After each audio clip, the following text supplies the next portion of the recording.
आदाब। Straight line में आप सभी लोगों का स्वागत। कोविड-19 और प्रेगनेंसी, पीछे एक मामला एसएमजीएस हॉस्पिटल में बना, जहां एक प्रेग्नेंट महिला जब एसएमजीएस हॉस्पिटल में पहुंची, वहां जो डॉक्टर्स मौजूद थे उन्हें उस वक्त मौके को देखते हुए ये ठीक लगा कि पहले इस महिला की जान बचानी चाहिए। जान तो बचाई गई, लेकिन उसके बाद बहुत सारे पीजीज को क्वारंटाइन होना पड़ा।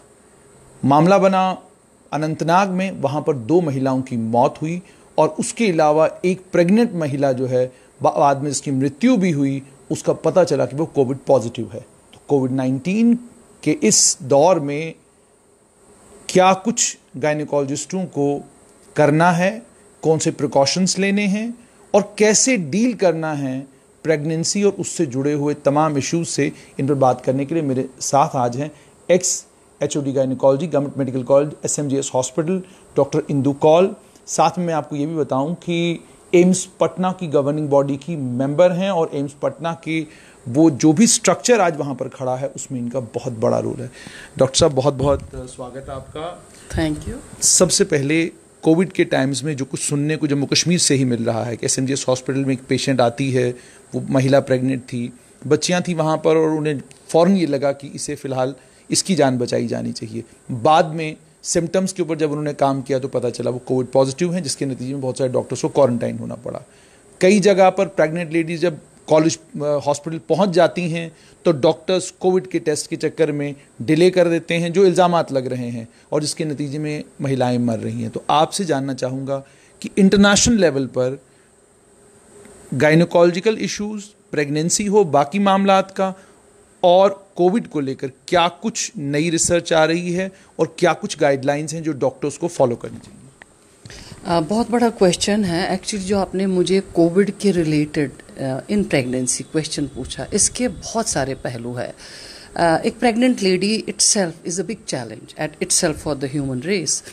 तो एक प्रेग्नेंट लेडी का प्रेग्नेंट होना एक बहुत बड़ी बात होती है। उसके बाद सीधा तरीके से प्रेगनेंसी सीधा स्ट्रेट पहुंचा के एक हेल्दी मदर और एक हेल्दी बेबी का जन्म होना इटसेल्फ इज़ चैलेंजिंग, बिकॉज बहुत सारी चीज़ें ऐसी होती है प्रेगनेंसी में कि जो एज गायनेकोलॉजिस्ट और ऑब्स्टेट्रिशियन हमें फेस करनी पड़ती हैं। बट आहिस्ता आहिस्ता इवॉल्व हो गया सिस्टम इतना अच्छा, वो सब हमें हैंडल करना अब आ रहा है।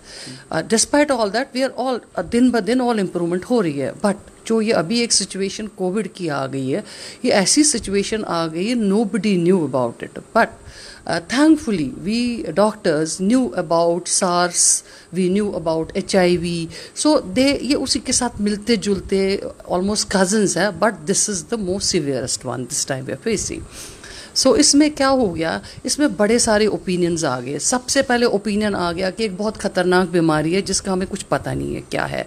फिर थैंकफुली फिर बहुत सारे प्रिकॉशंस, डूज डू नॉट्स आ गए, और जिसमें जो भी डू नॉट्स, मुझे लगता है आज के दौर में आज तक हमारे मैक्सिमम लोगों को ये पता है कि कोविड की बीमारी में, पेंडेमिक में क्या करना चाहिए क्या नहीं। लेकिन फिर भी मैं एक रिपीट करूंगी कि जो बहुत इंपॉर्टेंट चीज़ें हैं, क्योंकि अभी हमारे पास इसका ट्रीटमेंट बहुत अच्छे से नहीं है, क्योंकि हमारे पास इसका टेस्टिंग फैसिलिटीज़ भी नहीं है और इसके लिए हमारी अभी कोई इम्यूनाइजेशन भी नहीं है। सो ऐसी सिचुएशन में हम सबको अपने आप को बचाना है। अपने आप को बचाना हुआ पूरी कम्युनिटी को और पूरी ह्यूमन रेस को बचाना, वो सबसे इम्पॉर्टेंट हम सब के लिए। उसमें एक पेशेंट को अपना आप बचाना है, एक डॉक्टर को अपना आप बचाना है डेफिनेटली, बट एक डॉक्टर पे एक जिम्मेवारी आती है। This is is professional commitment, hazard, जो भी आप कह लीजिएगा, उसको सबसे पहले पेशेंट को सोचना है। तो पेशेंट का सोच के तो वो लोग कर रहे हैं, सबको वो कभी रिफ्यूज़ नहीं करते, because I have also been a part of SMGS hospital. The problem is that staff, और this a disparity between patient in load and staff. और पिछले दिनों सारे private nursing homes, private clinic सब बंद थे, तो उससे क्या हो गया, सब जो प्रेग्नेंट लेडीज़ वो घबरा गई और एकदम से, ऑब्वियस है छोटा बच्चा उनके घर में जी रहा है तो वो परेशान हो रहे हैं, तो वह सब हॉस्पिटल जाने की उसमें दौड़ में लग गए। उस वजह से क्या हुआ कि डॉक्टर्स वहाँ पे बिल्कुल जस्टिस नहीं कर पाए सब पेशेंट्स के साथ। अब आहिस्ता आहिस्ता सारा स्ट्रीमलाइन हो गया।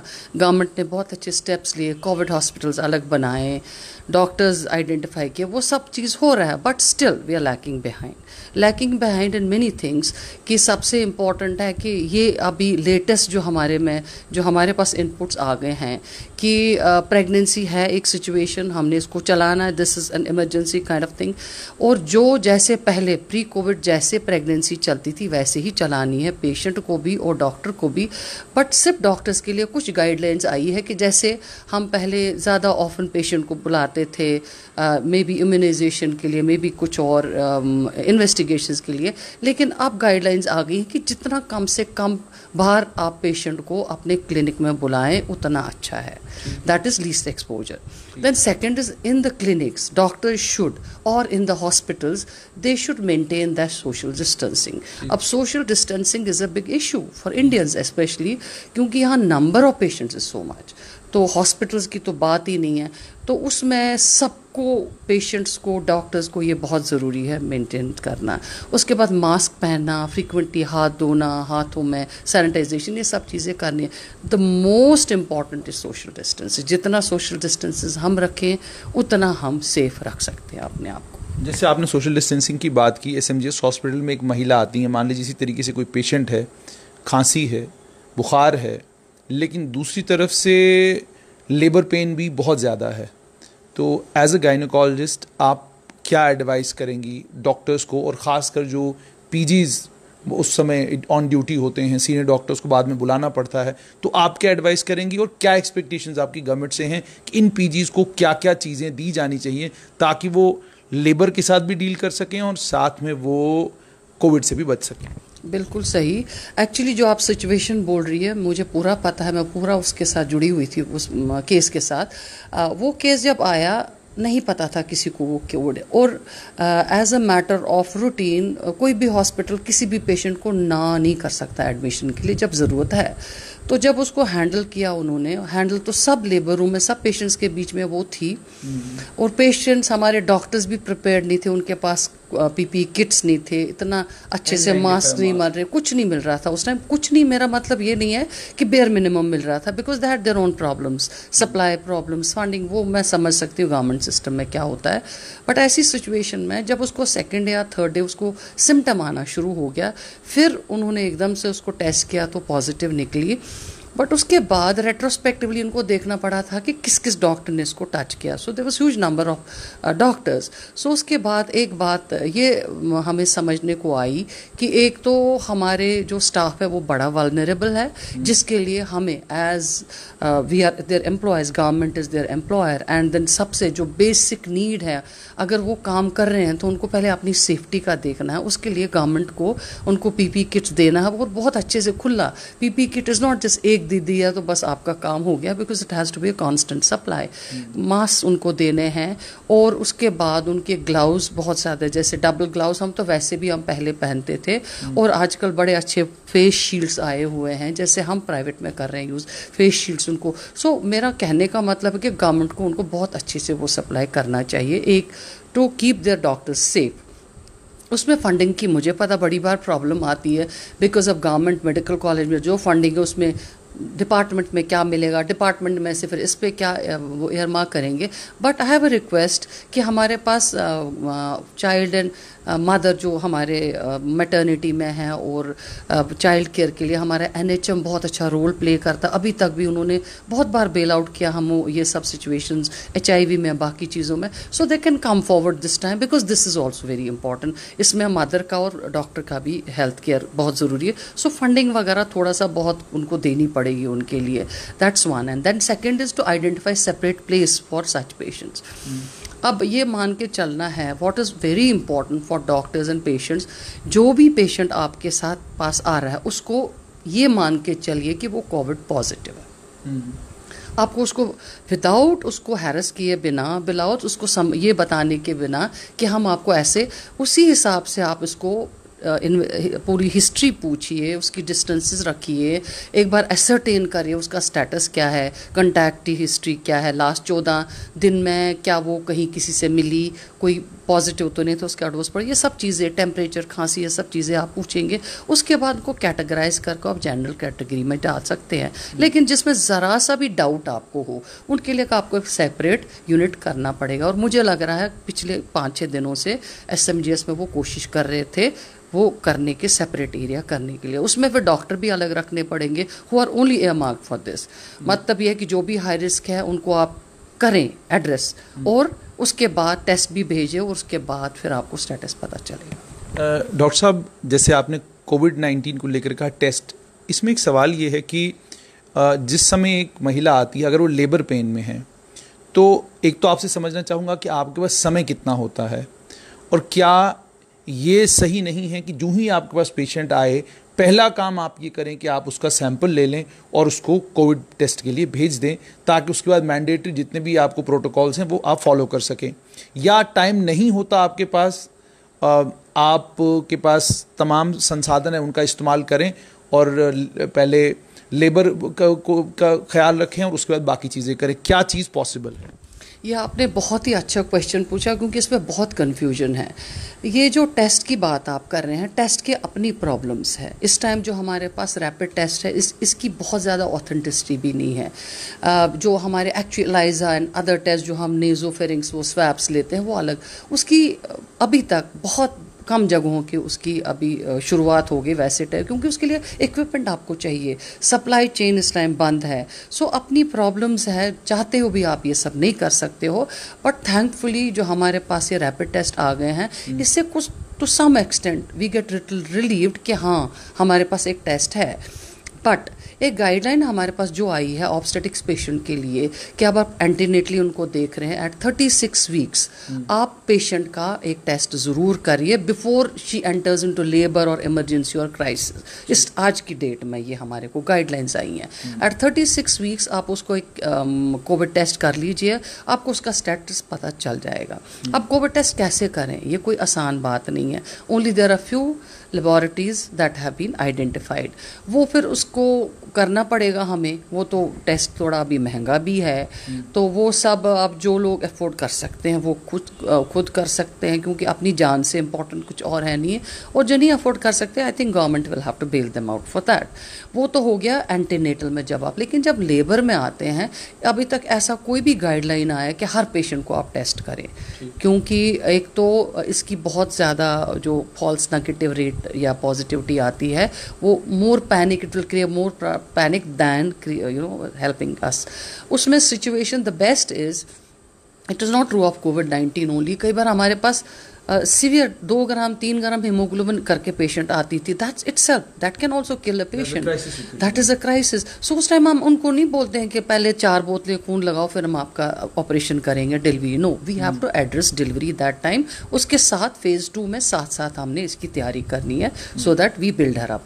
एग्जैक्टली ऐसे हमने इसमें भी करना है, हमने डरना नहीं है। अगर डॉक्टर पूरा डूज डू नॉट्स फॉलो करें, इंस्टीट्यूशन फॉलो करें, ऐसे पेशेंटों को प्रॉपरली एड्रेस करें नॉर्मल तरीके से, साथ में एक सैंपल भेजें जिनमें आपको सिम्टम्स लग रहे हैं या हाई रिस्क लग रहे हैं, तो उनके सैंपल्स भेजें, आप उनको एड्रेस करें, फिर 1 या 2 दिन में रिपोर्ट्स आते हैं, then you know the status, फिर उसी हिसाब से आप एड्रेस करते हैं पेशेंट को। मैम, एक चीज़ और सुनने में डॉक्टर साहब आई थी कि इस टेस्ट की रिपोर्ट आने में 6 घंटे लगते हैं या 9 घंटे लगते हैं, जो बेर मिनिमम स्टैंडर्ड है।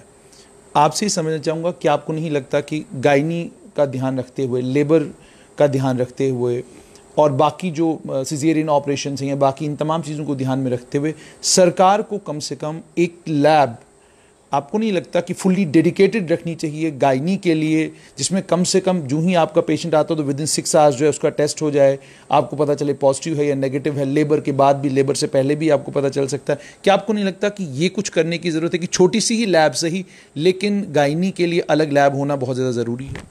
एक्चुअली बड़ी देर पहले हमने ऑलरेडी सेट कर रखी है, SMGS हॉस्पिटल में ऑलरेडी है लैब डेडिकेटेड, सपोजली 24 आवर्स वो चलनी चाहिए। बट यू नो गवर्नमेंट में कभी स्टाफ का, कभी इक्विपमेंट, ये सब चीज़ें चलती रहती हैं।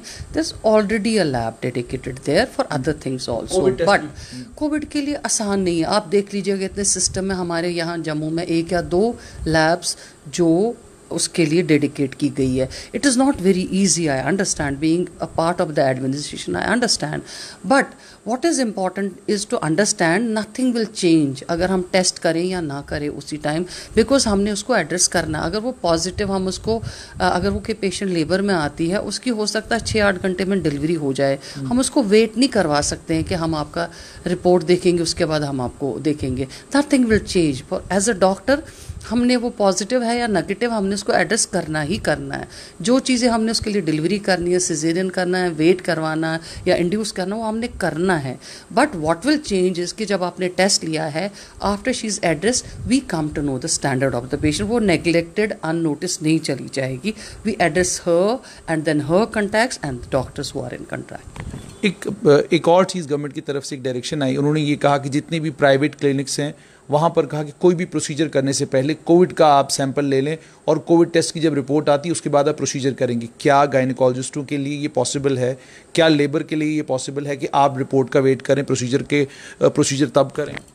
ऐसा है, देखिए, हो सकता है फ्यूचर में हम ऐसी सिचुएशन, हमें याद है जब HIV एड्स शुरू हो गया था, तब भी एक ऐसी मारामारी जैसी, हालांकि इतनी ज़्यादा नहीं, तब भी हमारे पास बहुत क्वेश्चंस है क्या नहीं.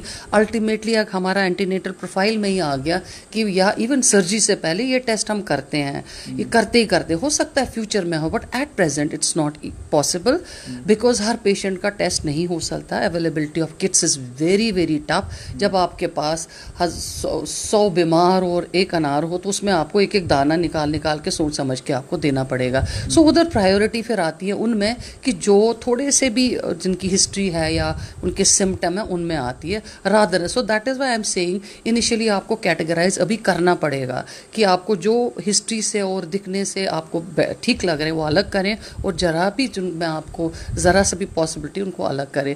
हो सकता है हिस्ट्री वगैरह पूछने से ऐसा हो सकता है, बट जो क्लिनिक्स में आप कर रहे हैं, what the guidelines are that gynae and elective surgeons the surgeries have been anyway postpone, वो तो विथहोल्ड हो गई हैं.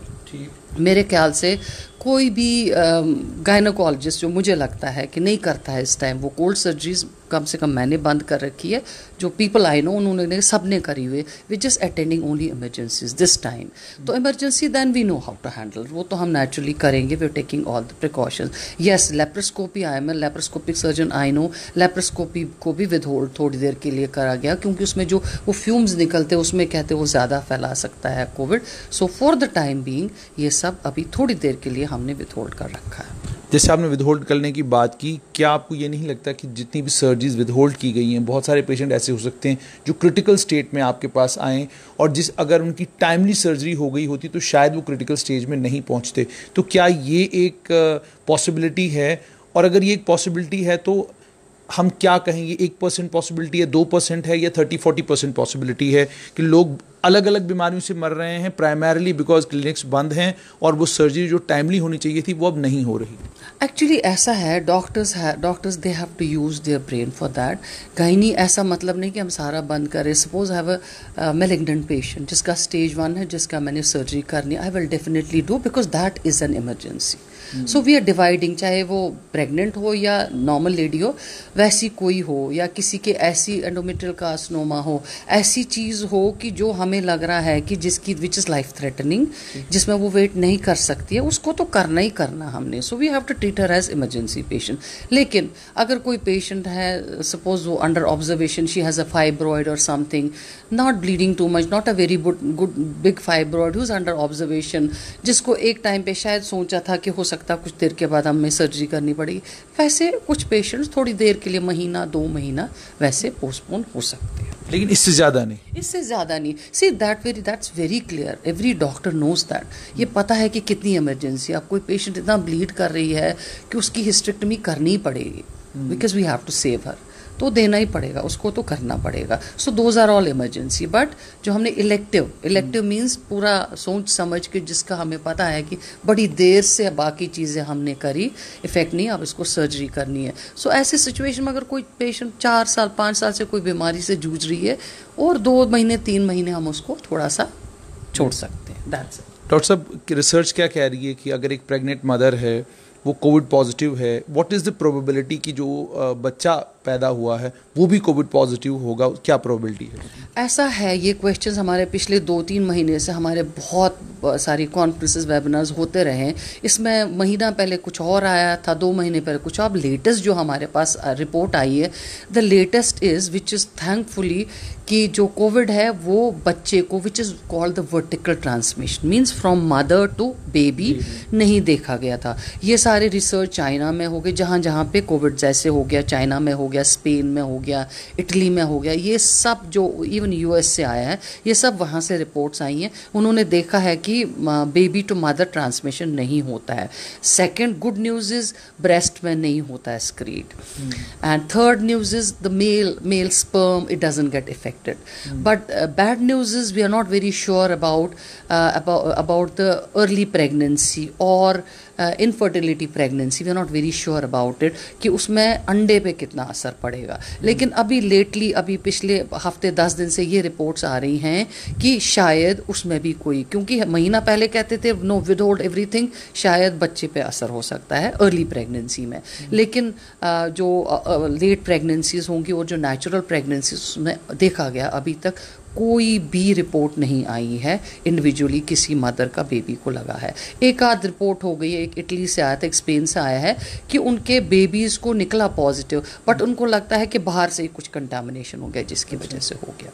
डॉक्टर साहब, कितनी पॉसिबिलिटी है कि एक कोविड पॉजिटिव पेशेंट है आपके पास, आप उसको लेबर रूम में लेकर जाते हैं, प्रोसीजर के बाद what is the mandatory protocol जो सभी डॉक्टर्स को, पैरामेडिक्स को फॉलो करना चाहिए? कोविड पॉजिटिव है, पता है उनको, लेकिन इमरजेंसी है, आपने मेडिकल इमरजेंसी को एड्रेस करा. अब इसके बाद आपका थिएटर, आपके टेक्नीशियंस, आपके पैरामेडिक्स, आपकी नर्सेज, इन सब को क्या मैंडेटरी प्रोटोकॉल है जो फॉलो करना है? एक्चुअली जब कोविड पॉजिटिव पता लगता है, it's not a big deal because everybody knows. Then protocols, SOPs इतने अच्छे बने हुए हैं, और एक डर हर बंदे को है कि I am dealing COVID positive, वो सब बहुत अच्छे से फॉलो हो रहे हैं. The problem only is when the patient is asymptomatic and we don't know this patient is going to be positive. That is the biggest challenge.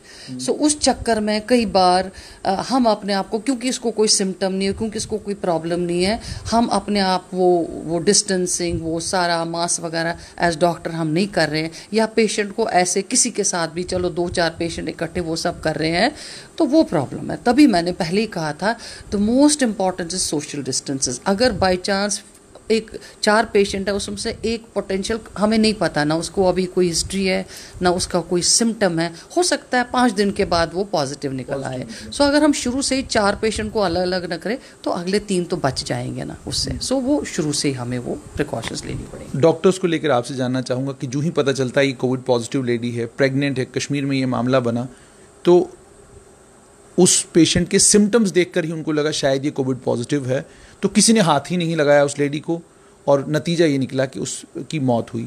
एक और पिक्चर आई है जिसमें, एक और वीडियो आई है जिसमें महिला की मौत हुई है, और उसकी डेड बॉडी को बाद में, हालांकि वो कोविड पॉजिटिव नहीं थी, कोविड इन्फेक्टेड नहीं थी, कुछ नहीं थी, लेकिन ड्रैग करके उसको स्ट्रेचर पे जो है उसके घर वाले घर लेके जा रहे हैं. ये वीडियोज़ आ रही हैं. आप head of the department of gynaecology रही हैं, क्या एडवाइस करेंगी उन तमाम गायनिकोलॉजिस्ट को, डॉक्टर्स को, ऑब्स्टेट्रिशियंस को, जो सब इन सब चीज़ों से डील करते हैं? अगर इस तरह की कोई सिचुएशन आती है तो उन्हें क्या करना चाहिए? This is very sad. It is never heard of actually doctors. देखिए, I am glad this time प्रधानमंत्री की वजह से या लोगों के एहसास की वजह से थोड़ा सा लोगों को समझ आ रही है कि डॉक्टर्स कितना कंट्रीब्यूट कर रहे हैं. But we as doctors have always been taught to be selfless. जब आप इस प्रोफेशन में आते हैं, आपको पहले यही सिखाया जाता है कि आपको पेशेंट का पहले देखना. हेल्थ है, बहुत सारी चेंजेस उस सब में आई हैं, मैं मानती हूँ, लेकिन it's very unfortunate it is happening, if it is happening to a patient और टू अ डॉक्टर. आप इसका दूसरा पार्ट ये भी देख लीजिए कि जो डॉक्टर वहाँ पे बेचारा पॉजिटिव था, तो उसको तो क्रिमेट भी नहीं लोगों ने करने दिया. It's both sides. It's a human reaction which is very bad.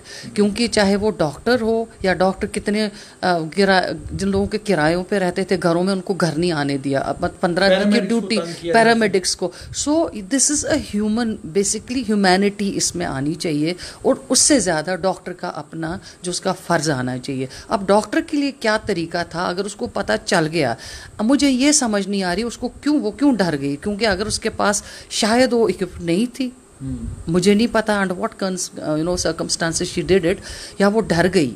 So that is why ऐसे डरना नहीं है.